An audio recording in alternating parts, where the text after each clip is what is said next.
Bonjour Elisabeth Lévy. Bonjour Elisabeth. Bonjour Cécile, bonjour Benjamin, bonjour à tous. Bon, ce matin, vous vouliez parler de Zemmour et de la violence en politique, Elisabeth. Oui, alors parce que, voyez-vous, pour la gauche et la Macronie, la violence, c'est lui. C'est un marchand de haine, selon Anne Hidalgo, un futur dictateur, plus ou à Bruno Le Maire. Il justifie les crimes du passé pour préparer ceux de l'avenir, renchérit Gabriel Attal, rien que ça. Bon, sur France 2, samedi soir, on a vu Salamé et Ruquier payés par nos impôts s'esclaffer bruyamment de l'agression contre le candidat, mais tout de même le pompon de la haine à bas front revient au docteur Samuel Choteau.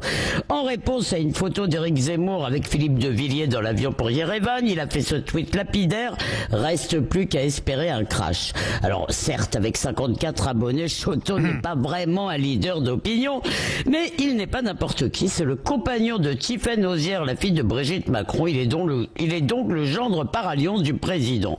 Alors certes, Emmanuel Macron n'est pas comptable des propos de sa famille, mais que n'aurait-on entendu à juste titre d'ailleurs si un fils d'Éric Zemmour avait par exemple publiquement souhaité la mort du président? Eh bien là, pas la moindre protestation, mais peut-être la fermeture rapide du compte de l'encombrant gendre vaut-elle des aveux de l'Élysée? Bon, vous l'avez dit, Elisabeth, propos odieux, mais quelle importance au final?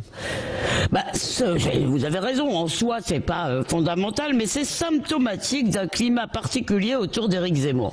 Le monsieur gendre ne dit pas qu'il se trompe, ce qui est tout à fait, on a tout à fait le droit de discuter ce qu'il dit.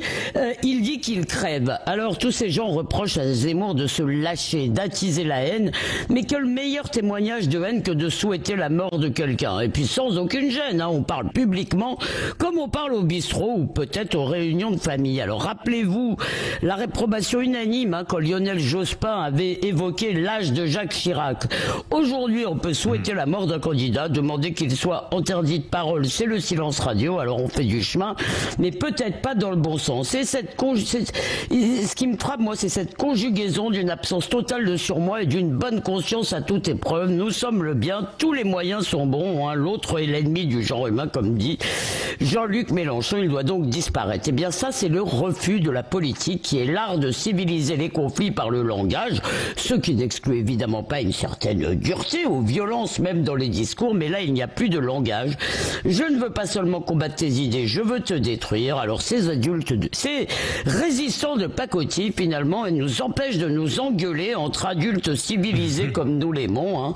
Selon Nicolas Sarkozy, ils finiront par rendre Zemmour sympathique, et la violence c'est vraiment l'arme des faibles d'esprit. Et en tout cas, sur Sud Radio, on débat et chacun a la parole.